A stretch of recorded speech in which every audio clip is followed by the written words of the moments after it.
हाय दोस्तों, आप लोगों का हमारे यूट्यूब चैनल में स्वागत है।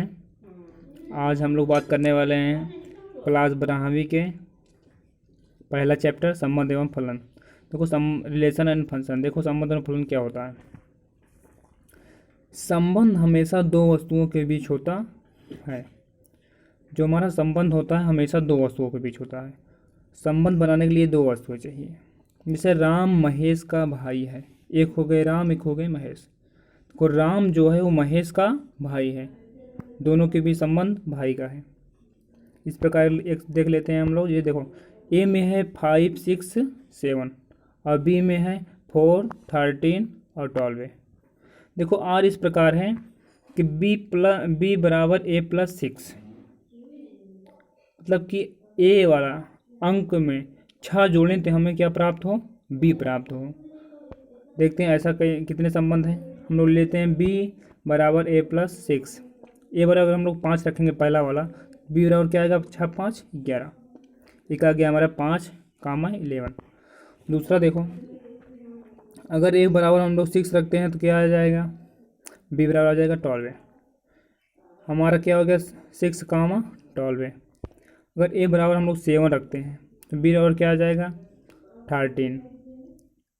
अरे 7 और 6 से जोड़ेंगे 13 आ जाएगा, और 7 और 13 हमारा हो गया। अब देखते हैं यहाँ देखो 5, 11। 5 तो हमारा समुच ए वाले में है, लेकिन हमारा 11 बी वाले में नहीं है, तो यह हमारा संबंध नहीं बना रहा है। अब देखते हैं, देखो 6 पहले वाले में है और 12 भी पहले वाले दूसरे वाले में है, तो यह हमारा संबंध बना रहा है। अब देखते हैं तीसरा, देखो 7 है, 7 और 13। 7 हमारा पहले वाले में और 13 भी हमारा पहले वाले में। इस प्रकार ये भी संबंध बना रहा है।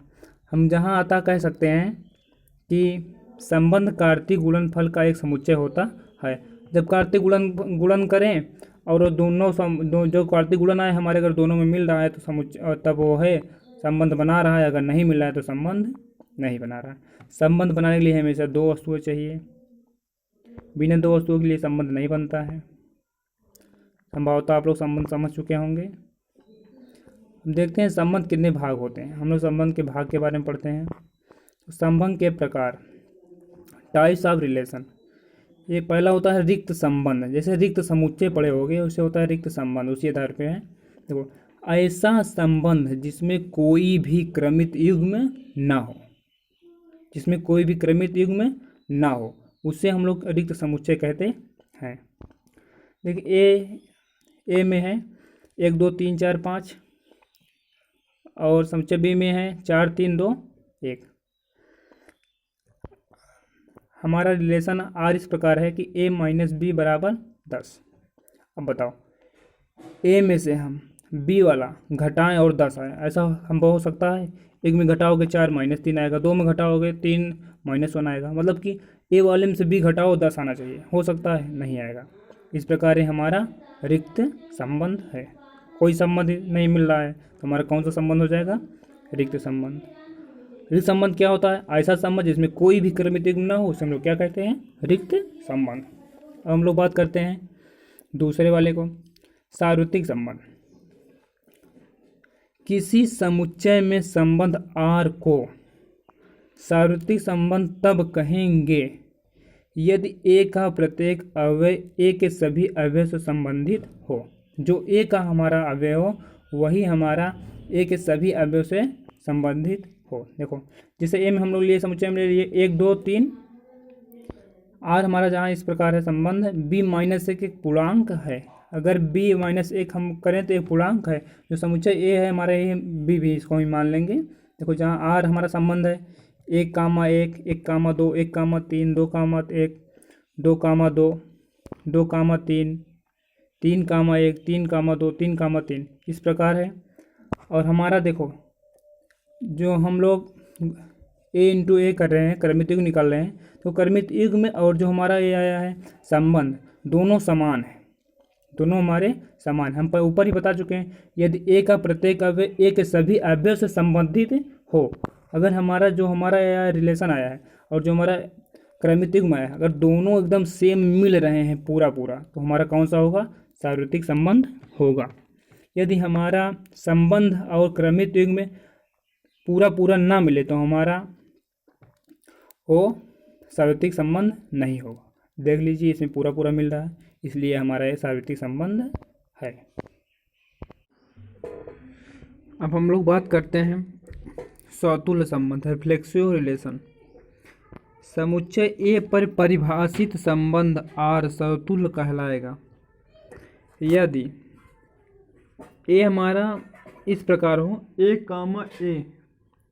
कामा ए हमारा आर से संबंध बनाता हो, मतलब कि हमारा दोनों अंक समान हो, दोनों अंक हमारे समान हो, जैसे 3,3, 4,4, 5,5। अगर इस प्रकार होगा तो हमारा वह सौतुल्य संबंध होगा। अब हम लोग बात करते हैं सममित संबंध की। समुच्चय ए पर परिभाषित संबंध आर, समुच्चय ए पर परिभाषित संबंध आर सममित कहलाएगा जब A1, A2 संबंध आर में हो और A2, A1 भी संबंध आर में हो, मतलब हमारा अंक समान हो तो हमारा हो जाता है वो सौतुल्य संबंध। और हमारा यदि जैसे 3,4, 4,3, 5,6, 6,5 अंक समान हो दोनों, लेकिन वो आगे पीछे हो, जैसे 3,4 तो 4,3, 5,6 तो 6,5, तो हमारा कौन सा हो जाएगा? सममित संबंध। देखते हैं संक्रमक संबंध क्या होता है। समुच्चय ए पर परिभाषित संबंध संक्रमक कहलाता है जब A1, A2, A3 हमारा संबंध आर ए में हो, A1, A2 संबंध आर में हो, A2, A3 संबंध आर में हो, तो हमारा A1, A3 भी संबंध आर में होना चाहिए।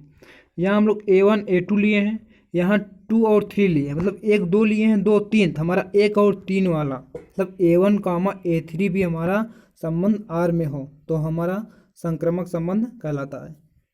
1-2 एग्जाम्पल देख लो, अपने आप समझ में आ जाएगा। तो एग्जाम्पल नंबर 2 देखो, हमारा समुच्चय ए इस प्रकार है 1, 2, 3, 4। हमारा जो संबंध बना रहा है 1, 2 बना रहा है, 3, 4, 4, 3। तो हम लोग चेक करते हैं सौतुल्य के लिए। सौतुल्य संबंध जो हमारा होता है उसमें हम बताएं भैया हमारा क्या होना चाहिए, हमारे दोनों अंक समान होने चाहिए। जैसे 1, 1, 2, 2, 3, 3, 4, 4, 5, 4, मतलब दोनों अंक समान हो तो हमारा कौन सा संबंध होगा? सौतुल्य संबंध होगा। देखो 1, 2 इस आर वाले में, आर जो हमारा संबंध में 1, 1 नहीं है, 2, 2 भी नहीं है, 3, 3, 4 तो एक को नहीं मिल रहा है, इसलिए हमारा सौतुल्य संबंध नहीं है। अगर एक भी नहीं मिलेगा तो हमारा संबंध नहीं होगा। हम लोग बात करते हैं सममित संबंध की। सममित संबंध क्या होना चाहिए बताएं भैया कि हमारा संख्या केवल आगे पीछे हो बस। देखो 1, 2 है तो 2, 1 होना चाहिए। हम लोग बात करते हैं 1, 2 तो है हमारा संबंध आर में, लेकिन 2, 1 नहीं है, इसलिए हमारा यह सममित संबंध भी नहीं है। हम लोग बात करते हैं संक्रमक की। संक्रमक चेक करते हैं। हमारे संक्रमक के लिए भैया होना चाहिए कि ये 3, 4 है, 4, 3 है, तो 3, 3 भी होना चाहिए। पहला दूसरे के साथ है, दूसरा तीसरे के साथ, तो पहला वाला तीसरे के साथ भी होना चाहिए। अब देखो हम लोग बात करते हैं 3, आर में हमारा 3, 4 तो है, 4, 3 है, लेकिन 3, 3 नहीं है, इसलिए हमारा संक्रमक संबंध भी नहीं होगा। अतः सौतुल्य, सममित, संक्रमक तीनों नहीं है। संभवतः आप लोग समझ चुके होंगे। अब एक्सरसाइज करने लगेंगे तो पूरा समझ में आ जाएगा। और कोई दिक्कत हुई कमेंट जरूर कीजिएगा।